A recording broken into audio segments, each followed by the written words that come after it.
Dun, dun, dun. This is the Justuff League. And welcome back, everybody, to the Justuff League. Your favorite podcast about antiques, collectibles, all that great stuff. And a lot of other crap thrown in the middle sometimes, too. Oh, a bunch of other garbage. Right. But that's Mr. Kevin Bruneau. Yep. Mr. James Supp. Hello. And the one and only producer Kyle. You guys want to play Hollywood Squares? Or we can do the Brady Bunch thing. Hey. You know, guess what I just found out? Pick your nose.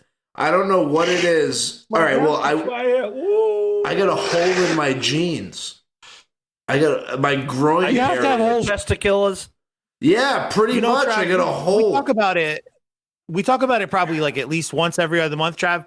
I think it's called undiagnosed adult ADHD is what you have. It's not so much the hole in the jeans. It's that you had to bring it up just now. Well, I actually, before we get into today's topic, there is something I need to ask you, producer Kyle, and maybe James. I do not think Kevin has watched, but real question, PK. Do I need to actually watch Moon Girl and Devil Dinosaur? Yes. Oh. I don't know what that is, but it's so shitty. Are you talking about Ant-Man? Yes. What is that? No. Just like a cartoon a kid would watch. Producer Kyle, how are you not? Moon Girl and Devil Dinosaur got uploaded to Disney Plus. It started. It's got Lawrence Mandalorian started. That's all I need to say. Mandalorian started yesterday, so that's all I really care about. Wait.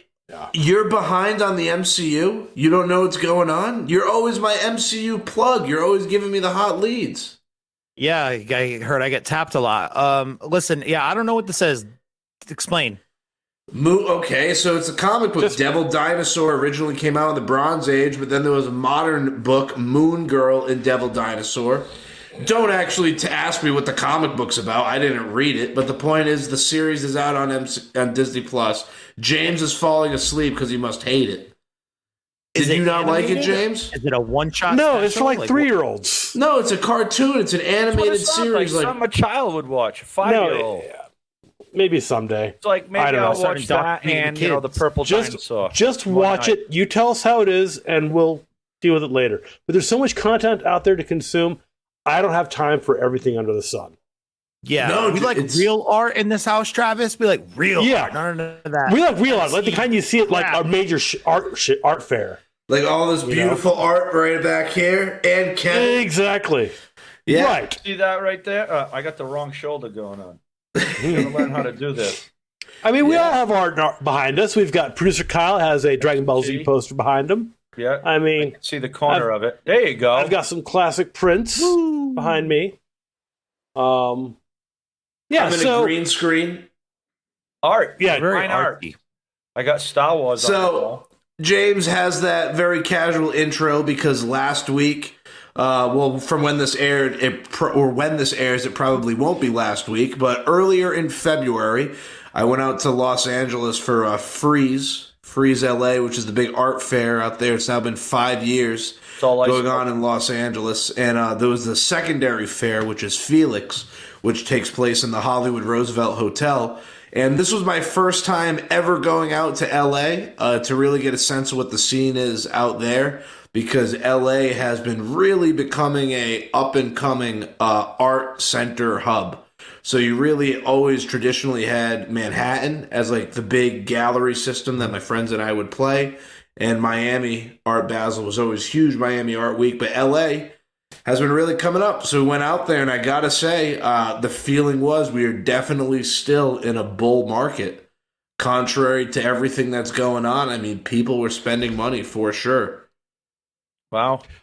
I mean, what was your additional difference in the takeaway between Art Basel versus Frieze LA? All right, so the first thing is who we've all had Justuff League alum, Aaron. Aaron was there, and he had to call before I headed out there and spoke to Ashley to make sure that I packed my clothes accordingly. Because, when I go to Miami, I try to dress as eccentric as possible and really channel my inner Scarface.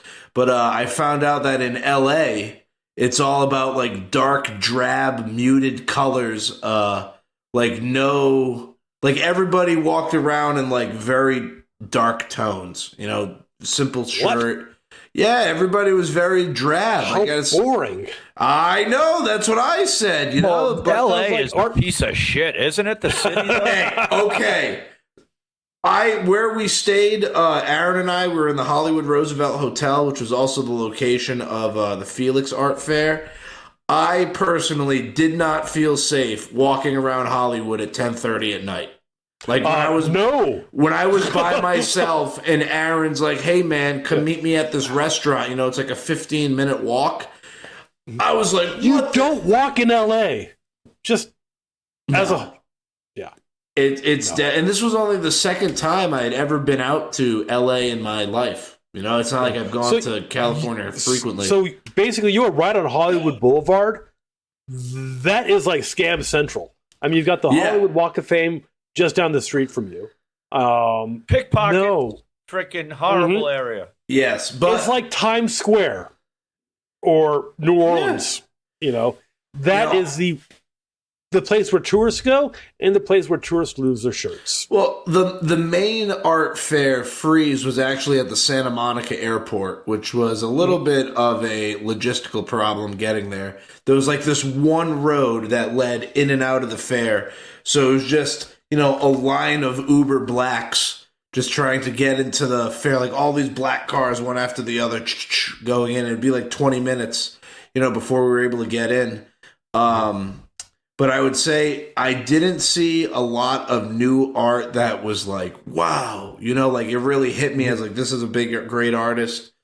It was a lot of the same, basically. I feel that art fairs are becoming almost too frequent. It's almost like I feel art fairs are essentially like becoming Comic Cons. I mean, how many can we? Okay, we were in Miami December. We were in LA in February. Now we have to be in New York in April. It's like every other month. It's ridiculous. And now you're talking about the ones in Switzerland, the ones in Paris, the ones in London. I mean, there is literally one a month. You got to go to Hong Kong. The thing is, those are all run by the same 7 or 8 galleries, or all the big influencers. And because those 7 or 8 galleries have their stable of artists that they're representing, you're going to see a lot of the same stuff at every single one because they're the ones creating the trends. It's those secondary fairs is where the excitement is. That's the only place you're going to see something new. So what's crazy is the huge joke was that everybody travels to all these fairs to literally see the same people. It's like you go to just a different fair and I walk and you see all the same people, the same buyers, the same collectors. You can pick out, the girls for Instagram that want to pose in a short dress in front of a Warhol and take their side profile with a glass of champagne. It's like you can pick them right out of the crowd.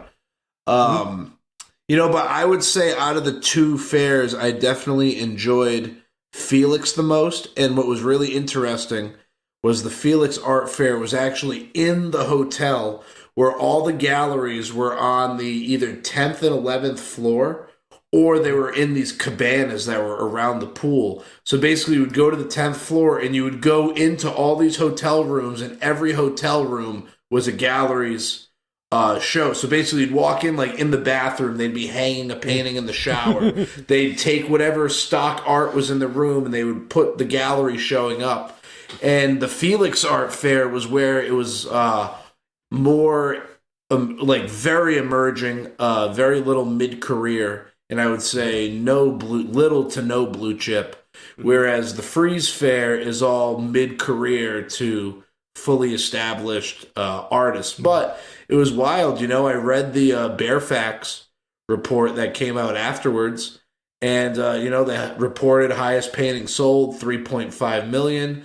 I mean, all the big booths that were there, David Kordansky, Blum and Poe, anything that was really high blue chip level, they were sold out booths. I mean, David Kordansky had a show, Chase Hall. I mean, everything sold out, a cumulative of like 25 million worth of art, if not more. And it was gone day one. So I think what it was showing is that people on the top, like this, my takeaway from going to LA outside of all the art, right? Like obviously the art is the superficial, like the top, not superficial, that's the wrong word. It's the top That's the layer. reason you're there. It's the top level of the onion is the actual art itself. But when you peel back the layers of the onion and you want to understand the economics and what's going on with the market, I took it as people at the top are not scared of spending money right now. Mm-hmm. And even I'd say when I say people at the top, I'm not talking like 6-figure or high 5-figure. Even art that was in that, I'd say 5,000 to 25,000 range was selling out like crazy. I mean, people just still were in the mindset of I need to consume, I need to buy, I need to. It's gonna, I didn't feel the same apprehensiveness and horrible downward spiral that I feel with collectibles. Well, how Totally about different. this? Can we throw this out there? Because I know you felt some pain recently by selling off a few things where you felt the market had tanked on a lot of stuff. Do you feel the secondary market of this stuff has softened, but the primary market where you actually go buy it and actually support the artist is still thriving? Yes, for sure. Good question. Okay, so big thing that I noticed when I was out there is a name like Ken Price. Ken Price is a modern ceramicist. I believe, this is horrible for me to say. I'm pretty sure he's dead. Like, they're not making Ken Price. I could be wrong, but I am pretty sure he is dead. If you look, is he dead, James? Are you I'm looking factual? up right now. I've never heard of this guy. So, nope, I can't find him. Yeah, hold on. Price artist. Ken Price. Rockwell, Kent Price. Ken Price Ceramics. Oh, Ken Price. Yeah, That's Ken. someone different completely. Kenneth Price. He is okay. Jesus, it's horrible. Yes, he passed away died in 2012. Yeah, so he is dead. They're not making any more. He's dead and pretty rotted too. He's been gone for a while. Yeah. Okay, He's dry. so now here's an artist where, and Aaron is very big. He makes ceramics, so he's a nerd of ceramics. There was so much Ken Price being showed, like with huge numbers, primary from these galleries. And it's this very interesting difference because right now at auction, if you go look at, Los Angeles Modern, Rago, any of the big modern and pottery auction houses, you can buy Ken Price ceramics right now for almost underestimate. Like prime example, the week that we were out there for Frieze, there was a large Ken Price Bolivar form at Llama.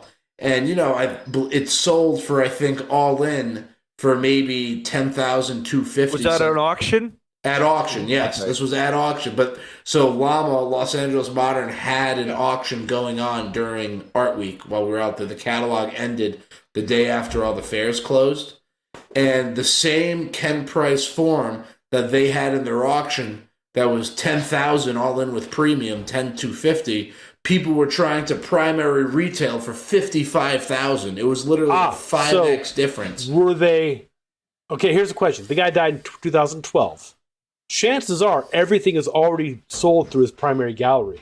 Almost all of those are just being sold by other galleries. It's no longer a primary market at that point.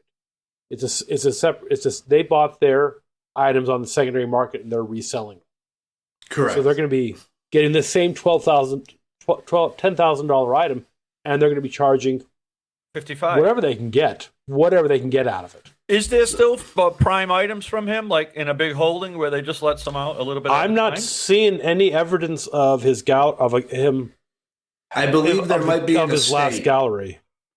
But what I took it as was that we have this disconnect right now where the primary number is being pushed up, right, drastically elevated, and it hasn't caught on yet with auction. So my thing was like, wow, is a Ken Price a piece to pick up at auction over the next 12 months? And eventually, because typically what happens, the cost of primary, as it goes up and access goes down, price goes up, access becomes less to people.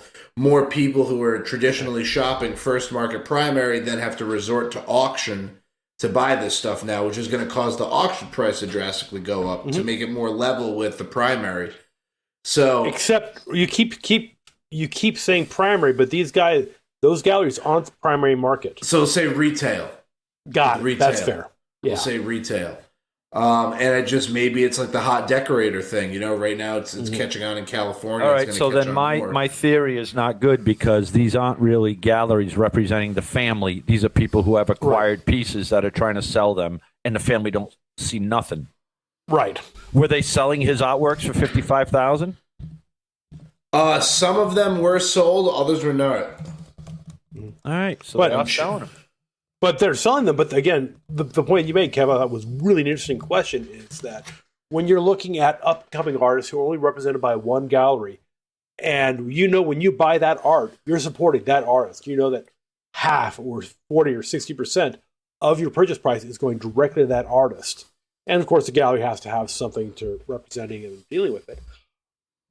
To me, that's a very powerful thing. When it goes to the secondary market, you are no longer supporting that artist. You are almost always just supporting that gallerist, or you're supporting your own collection. If I bought a bunch of Ken prizes at auction for $10,000, you know that if I had extra money sitting around, I'd try to find a way to sell it for $55,000. Why? Because it would make the other ones I have in the closet worth more. So I just confirmed, did a quick search to make sure Ken Price, the estate of Ken Price, is actually represented by Hauser and Wirth, which Hauser and Wirth is one of the biggest corporate conglomerate level galleries in the world. Were they the ones there selling the art? No, there were other galleries there. All right, so the other galleries are just capitalists. Yes. Which is fine. I'm a capitalist. I like capitalism. All right, cool. I wish I was a better capitalist. What's probably going to happen in my mind is you have Hauser and Wirth representing the estate. Now, they want to control the market as much as possible, so they're also going to buy back. Because another interesting thing that I was reading on the Bearfax report for this past month was that this last auction season at Sotheby's Christie's Phillips, over 50% of the top lots were bought back by the representing galleries in the day and evening sales. So when you look at... actually, I can pull it up if you want me to. It's pretty interesting. Well, no. That's actually is very similar to stock buybacks for companies. Is they are protecting their investment. That's it. Yeah, here it is. So, what's interesting? It's like evening sale at Phillips, whatever, was $20.3 million. You had, lot 8, Walker painting, 730,000 pounds, purchaser, Gagosian Gallery. It's like every single piece after here's another painting bought by David Zwerner. It's like 50% of them were bought back by the galleries that actively show the artists.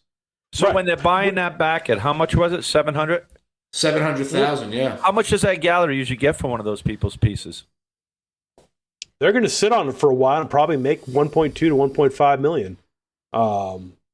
Is that's the logic of it. But what they're trying to do is they're trying to limit supply by buying those pieces and preventing anyone else, so they can be the ones in charge. I asked that because a lot of times what I listened to and watched Travis chase a lot of paintings is that it seems as though people can get a good deal, really, on like an emerging artist who's doing well in the emerging market. You can usually get a good deal at the gallery. That's where it's the cheapest, and it usually sells for more money on the secondary market later on, like at an auction, like flippers do. They buy it for $5,000 and flip it 3 days later online for $15,000 because nobody's allowed to buy at the gallery other than a handful of people.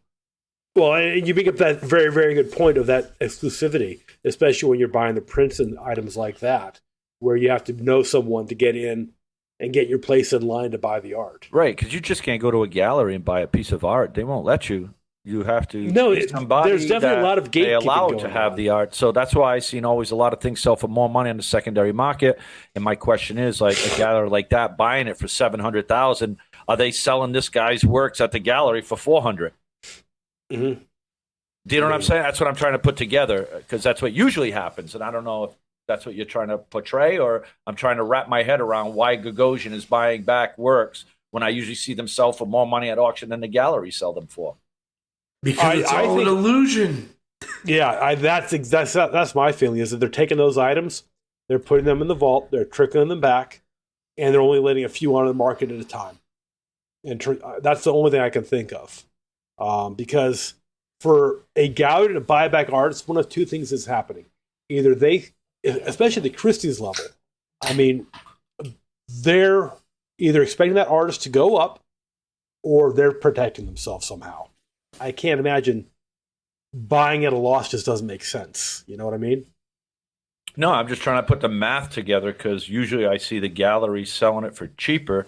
And now this artist that they bought, is that guy been around forever? Is he dead? Is he a dead artist? No, he's someone they actively still represent and he paints. You know what I'm saying? That's what I don't get what's going on. Obviously, then this was a painting that sold for way less than it should have if the gallery that represents the artist is buying it back. Mm-hmm. Is that right? I'm trying to say, is it a good market? Was it a bad market? Is it? I don't. I'm trying to figure that out because it doesn't make sense to me from what I see usually happens. It doesn't make logical sense for us, but who are we? How much is one of that guy's paintings at Gagosian's gallery? If you could even get access to. What's his name? And his stuff. It's Caroline Walker. Okay. So look at this. Listen to this. The painting went from Ken to Caroline. Caroline. No. He went from Paul to PA. No, to Caroline. it was Lot 8. P8 meant Phillips Lot 8. Got it. So it's Caroline Walker. We thought his name was Piet. Hey, now this is painted in 2014. Okay. It was estimated 150 to 200,000 pounds, and all in for 927,000 pounds with premium. Gagosian Gallery bought it. Right. Why? So they have paintings they get $2 million for at their gallery by that guy. Mm-hmm. Yeah, or they want to. I mean, I don't know. And they're the only ones that are selling the art at such a high price over, and the secondary market is half. Caroline Walker. Yeah, I mean, it's crazy, and paintings of women.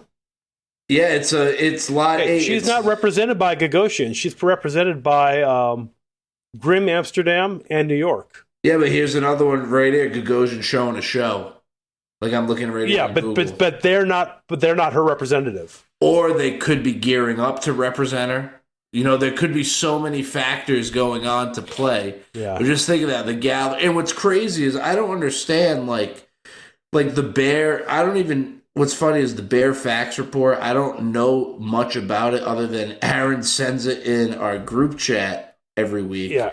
But it's basically Bear Facts is a weekly newsletter. Yeah. Basically like Drudge Report for artists. By Josh Baer. It's been around for since 1990s. So it says right here since 1994, the Bear Facts. Yeah, it's pretty good. Hey, all I know is I read it and it's like, wow, you basically when I read those reports, it makes me realize how few people are actually buying art at the top. Like that's why it's every other week I get into my conspiracy theory mode and I think it's all a scam. Well, that's why I don't want to talk about the high end. I want to talk about the other show, the one where you're actually buying from the artists. Yeah, well, that's where the fun stuff is for me.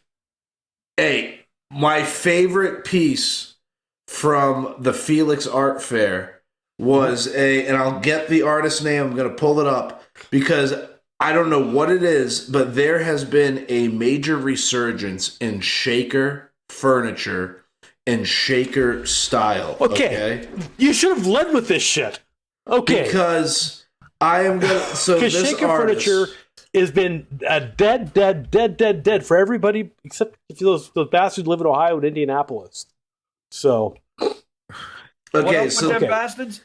The artist was Sam Stewart out of... it was a Chicago gallery, and his big piece that he had on display as a multiple was a vinyl plastic formed set of shaker pantry boxes. And this thing was sold out. Yeah. Are you finding it? I'm finding him. He's an industrial designer. He does furniture. He's out of North Carolina. Has some really great stuff. Plain and simple. So what they were is your typical bentwood boxes, but made in vinyl. Yeah. Oh, here it is right here. So good. So good. It's called Hold it up to your screen. Hold it up. It's to your called camera. Daisy Chain. It's tough to see. Trav, we got to get you on presenter mode like this. Oh yeah, it's a really big stack. How many? 6? James, are you able to pull it up? I'm about to bring it up. 5, 6, 7, 8, 9, 10, 12, 15 graduated shaker boxes. And the really cool part was like the big, when I was talking to the gallerist showing the work. Was it really 15 boxes or was it one piece? No, it's 15 boxes that actually all perfectly fit and collapse into one. There it is right there. Yeah. So it's just shaker stack. Okay, this is not shaker furniture, Travis. These shaker bentwood boxes, completely different planet. But what I was saying is when I was in Miami earlier, I had mentioned it, that in the Miami Design Fair, there was a whole booth dedicated to shaker furniture. Now I'm going to California and I'm seeing contemporary dude making plastic shaker boxes. Shaker's back! We got to start buying all pantry boxes and shit. Was this a really thin plastic or was this like the thickness of the wood would have been? It looks fairly thick. It looks like 1/8 inch. Because when she let me touch it, and it basically felt like the same thickness of like a Shogun Warrior, Kev, like the jumbo machinders, like not that too thick. But that thicker Shampoo bottle. Yes, like the shampoo bottle plastic. Oh wow! But man, I was like, wow, like this is so good. And the big message was like, the shakers, like they call them the finger joints, like that wrap around that they nail in. Right. So he actually modeled them, like the joint on the plastic boxes are his like literal fingers. And but it was just so cool, to see that was really good. It was really cool. That was one of my favorite pieces, definitely. I was like, wow, modern rendition. How much was it? I didn't even ask. All I know is $130,000. All I know is it said edition of 3 or edition of whatever on the tag, and it had 3 little red dots that like they were gone. It was cool. It's definitely something that like if I was in an art buying mood and I was following a gut shot, I probably would have bought the plastic shaker boxes. I really thought they were cool.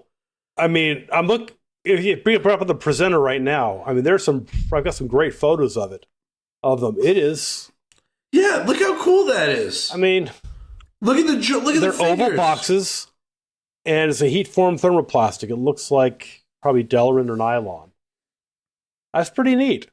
That was definitely a favorite takeaway from the fair. But it's Amish inspired. Shaker inspired. Shaker inspired, sorry.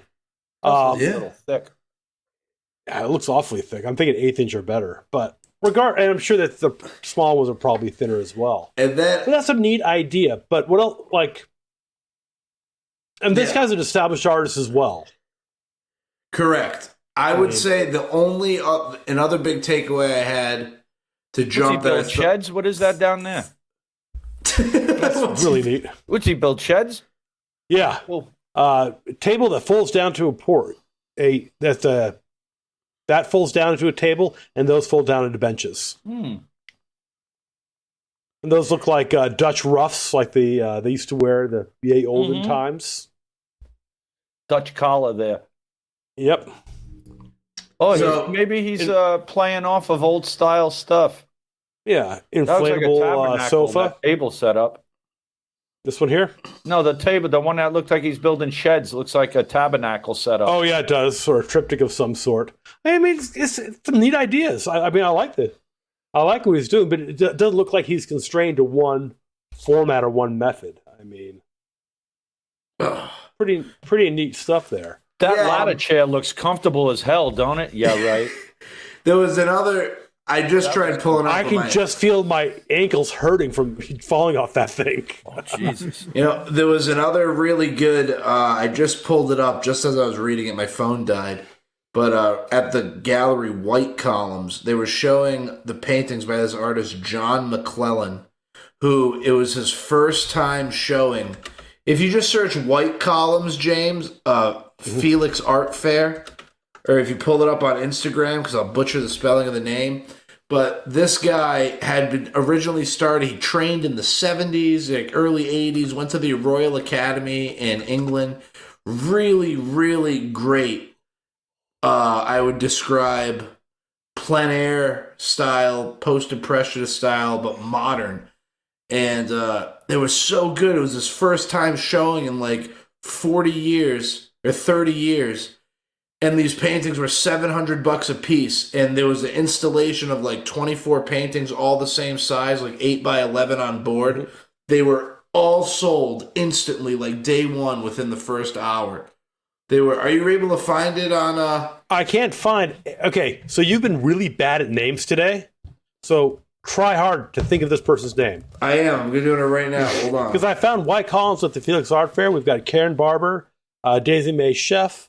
I mean, a lot of other folks. Keep saying the names. Felix Gonzalez Torres, Sarah Size, William Scott, Nara Carrera, Greg. I mean, there are hundreds of people. It was. Hold on, I'll get it. Yeah, you can stop naming names. That's cool. Yeah, I mean, it's not helping. Anyway, least compelling audio of all time, Travis. Yeah. So. Oh wait, hold on. I got the name. No, I don't believe you. It's John. Okay, it was John McLean. No, McLean. Look at this guy's art. Pull it up. I'm McLean versus McClellan. That's an understandable mix-up. I got your back on that. It's MacLean. John McLean. Look at this guy's story. Read it. Look at his paintings. I'm telling you, they are good. You will see these. No. They are good. No, go to the. That's a bad. Go to the landscapes. I'm telling you. Keep going. That is some Eric Carlisle, freaking the guy with the Hungry Caterpillar level. No. Oh, this one. Good Night Moon. Next. Keep going. Oh, look. Oh well, that doesn't help me. They're not close. All I know is I'm looking at a beautiful painting by this guy on the White Columns Instagram of what was almost on show. Like I'm not on the Instagram. I'm on their website for White Columns. Oh, God. Well, all I know is these paintings were good. Yeah. I'm telling you. So you say. No, I got to share my screen. Hold on. I can figure this out. I would love to share screen. Hey. Oh, my gosh. That is a good painting. Is it? And remember those Madeline books about the little French girl who lived in Paris with the orphanage? It reminds me of that. What's up with the radiator? What? All right, so what's up? It's a piece of sale. Yeah, it's a piece of art. Go fuck yourself. Tell the artist to go fuck himself. I mean, is it made from clay? Will it keep me warm? Hey, look at look at Andy Roberts' house fire. Oh, wait. It is made from sound, cast iron. What the? What do you mean it's made from sound? It says that right there. Sound, cast iron radiator. So if you hit it, it makes sounds. You know, if I smack my kids, they make sounds too. Come on. Oh, God. How much was it? I don't know. Do you want me to email for you? That's really found art. But I'm telling you, hold on. I'm going to pull John. Hey, so that black and white drawing's killer, huh? Come on, that sucks. Yeah, I'm really not. Oh, my God. You're not going to tell me that's not good? What? Look at that tree. John McLean? No, so far. Oh, dude, I'm telling you, you're going to see these. These are going to be good. I'm going to be sad because I'd rather have that radiator. All right, I'm happy I was able to. All righty. Look at the. Okay, last one. Look at that painting. That's not a good painting? Not a great painting. It's okay. It's not great. Let me see if I can find one that's not blurry. I think you got a what they call a man crush when you saw this guy's art. You're like, oh, this guy can't do anything wrong. Look at this beautiful, cool colors. All I'm saying is when I was there, and I saw the installation of 24 8 by 11.5 paintings, all in this vibrant plein air color. I was like, this shit is awesome. Oh, don't get me wrong. I thought the way they looked on the walls as a whole was very nice. Thank you. I think individually, I'd walk past them. Hey, if out of everything I saw in the fair for the price point, if there would have been one of those available for the $700, I would have bought it instantly. Oh, at $700, that's fine. I mean, I'll paint you one, James. I'll paint you one of them for like $50. I'll give you $350 for it. Okay. Hey, okay. I wish I bought the Can radiator. I do it while we do a podcast next time? Dude, that'd be great. Just you finger painting the background. Painting the painting while you. Well, I would love that. I think for next time, I have mastered the share screen. You've done it only once. took you 2 full hours, dude. I'm so proud of you that you finished clicking both buttons this time. Listen, you have no idea. Producer Kyle, if you only knew, I needed help last night how to download a video off of a Vimeo link. I can't help myself. I hate technology. No, I hate technology. I hate everything about it. You can't help yourself or you're helpless. No, why can't we just go back? Why can't society be normal? Like, I'm just going to be living in the woods my whole life. I can't deal with look at Kevin. He lives in the woods. He's able to get this technology stuff working on Not only occasion. does he live in the woods, but man, he just shared his screen Look at way me. easier. He didn't even have to ask. Oh my God! He just did it. He just did it. It's very self-explanatory. Well, next time we record, I will be more fluid with the screen sharing. All right. Yeah, so no me as cell phones for an you. idiot, this is perfect because it has a I think you button did that good, Kev. says present. So you hit the button. And next thing you know, we're looking at cars. says- so easy. Stop screen. Whoa. Can you guys see my screen anymore? Fucking crazy. Fabulous. It's crazy. Technology. All right. Well, Travis, before All we right. wrap, you going back to LA again next year? Yes or no? Yeah, the plan. No, I'll definitely be going back to LA for sure. Bring a bodyguard next time. I don't need you getting stolen Yeah, on Hollywood no, Boulevard well- by some big guy. I gotta say, as much as I love the art and everything, and but just being able to go there with like my group, we're there going through everything, talking to the art. It's pretty. I don't know. It's fun. It's way better than going snowboarding by myself. I'll tell you that. That's Hell yeah. that's terrible. Yeah. Doesn't it suck Well, when you that's- have really no friends? Yeah, I have no friends. It's terrible. Hey, I'm literally gonna put like an ad out on like Instagram that if somebody wants to come and hang with me for a few hours, I'll buy him a couple cases of beer to help me put my doors on my car. I mean, that's pretty sad when you No, don't even honestly- have people that you can call to do that. Well, it's pretty because sad. but life Been is there, so Kevin. I bought busy. lots It's of beer to horrible. get friends. I bought lots of beers to get friends over my house to make podcasts over the years. Like, totally get it. The It's like I don't problem- even know anybody I could call to come help me do anything. That's sad. Well, no, it's just that life is busy. That's why I wish You're I had spending your free- time curating your business, curating yourself rather than curating your friends. No, I wish I had time to go hang out in the garage with Kevin and play with the car. I don't even do that with my own cars. I have no time. It sucks. Yet you're Bunch still of trying to buy adult Dodge VR. Stealth. Why do you have to It's a remind sickness, James. It's Yeah, a sickness. Why do you have It's to a compulsion. remind I get Hey, it. The Dodge once you- Stealth was out of my mind. Once It you was stick totally that gas in your gone. veins, you're fucked. Yeah. Honestly, James, you just did this. So I'm just going to fix I this know. for all of us right now. We are the Just Stuff League. Thank you for listening. Rate and subscribe wherever you're listening. Spotify, YouTube, all the places where podcasts live. And we'll see you next week. Just See you on the flip side. Hey. Stuff.